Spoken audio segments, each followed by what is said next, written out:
Hi, everybody. My name is Liana. I want to thank Marianopolis College and Marianopolis College TEDx for having me. I'm really excited to be here. I've been a professional writer for about 10 years. I've written a novel, some short stories, screenplays, and a number of poems and spoken word poems, which are pieces that poets write specifically with the intention of performing them out loud on a stage in front of an audience for a community experience. And the first spoken word piece that I ever did, the first time I ever performed any of my writing out loud, was here at Marianopolis when I was a student about 10 years ago in the liberal arts program, and I did it at Arts Fest, which I think is still a thing. And I write based on personal experience. I draw inspiration from things that happen in my day-to-day life. You know, people call it writing what you know.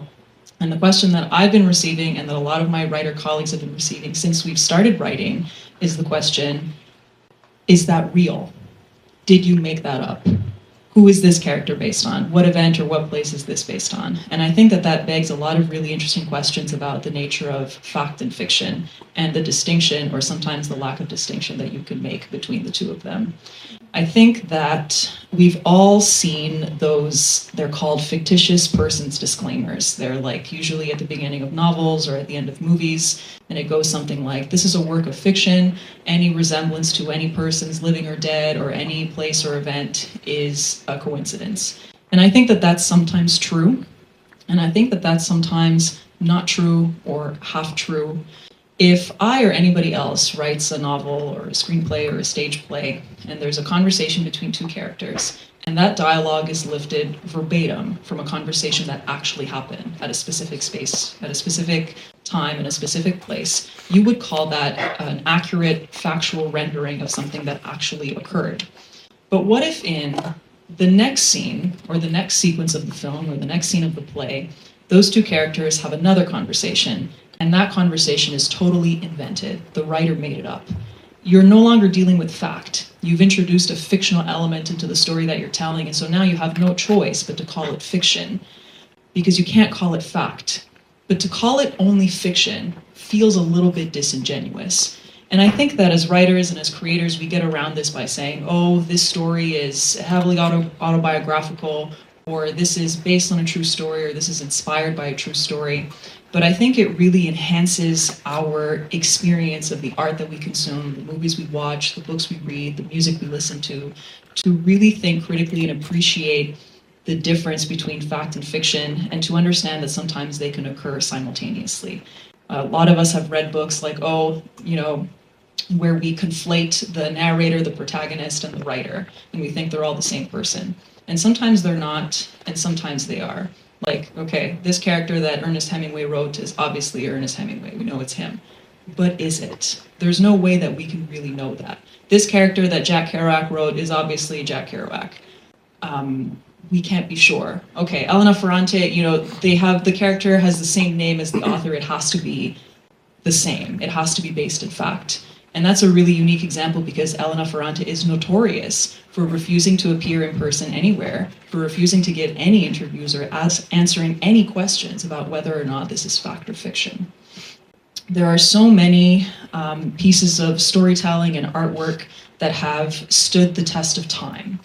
And I think that that's because of the way they play with fact and fiction. And it doesn't just happen in the work that we consume, it happens in everyday life. Two people can witness the same event or the same sequence of events and have radically different perspectives on what actually happened, even though the facts of the matter might be the same. If two people witness something and their perspectives directly contradict one another, you wouldn't be able to say to either one of those people to their face that, well, your interpretation is false and your interpretation is true.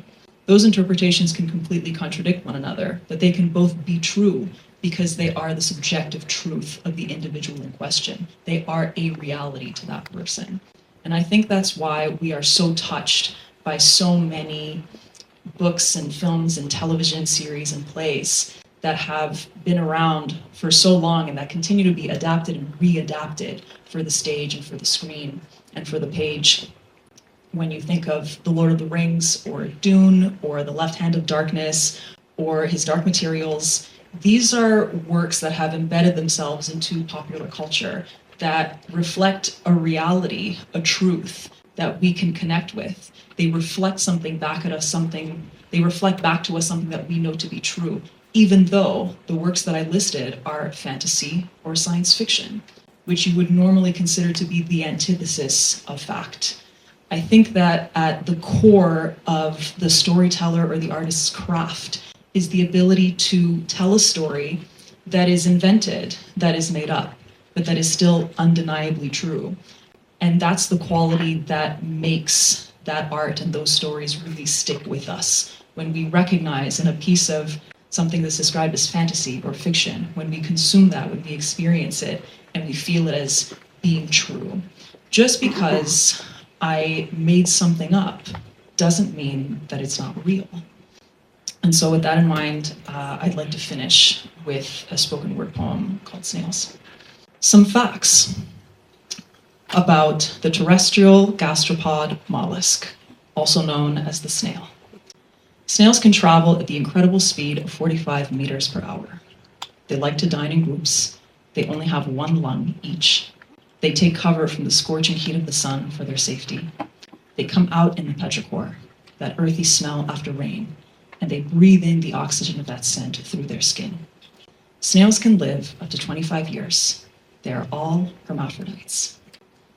I'm not thinking about Snails when I meet her in a bar on Bishop Street, small and dark and full of poems. She asks me to tell her about myself. I tell her that I am small and dark and full of poems. We rush and stumble through our first season together at the panicked, languid speed of 45 meters per hour. She learns that sometimes my chest is full of screaming nails, that sometimes my thoughts are a twisted sponge. I learn that her mind is the unreliable keeper of her troubled consciousness, that her heart is the frantic synthesizer of her soul. We dine in groups, in crowded, exuberant parties of two. Afterwards, she strokes my chest even when it's full of screaming nails. She strokes my chest even when it's bound like a book I never expected anyone to read. We put our fingertips in one another's hair, on one another's spines. We breathe as though we shared a single lung. We never leave one another out in the harsh sunlight. That would be like giving away a secret someone confided in you, like taking back a gift you promised them they could keep. Each of us has heard too many horror stories, too many sad poems. Each of us has been looked at one too many times as though they were something someone found on the sole of their shoe. Our silhouettes are holding hands in the petrichor on the night we hear a cracking beneath our feet. We crouch down in the dark and see dozens of snails. Snails that have come out onto the sidewalk to breathe after the rain. Snails that meet their untimely demise as their shells are crushed beneath the sole of someone's shoe. You only notice that they're there after you've already stepped on one. What is the word for the sound of your own destruction announcing your presence? What does it mean for your existence to be noticed only during your annihilation, for the two to be so tightly intertwined? How many times have we announced our presence and immediately had it challenged in schools, targeted in public bathrooms, destroyed at family dinners? We gather every last snail and hide them all in the grass before we uncoil ourselves from the sidewalk. Later, we crawl into bed and press ourselves tightly against one another, as though to breathe through one another's skin, as though maybe, by being so tightly intertwined, we can drown out the sound of safe spaces being split asunder beneath our feet. We hope to live at least as long as a snail does. Too often, a snail only says, "I am here," as it dies. In announcing its very existence, it sounds its own death toll. The two are one and the same. How many of us are snails on the sidewalk, in the dark?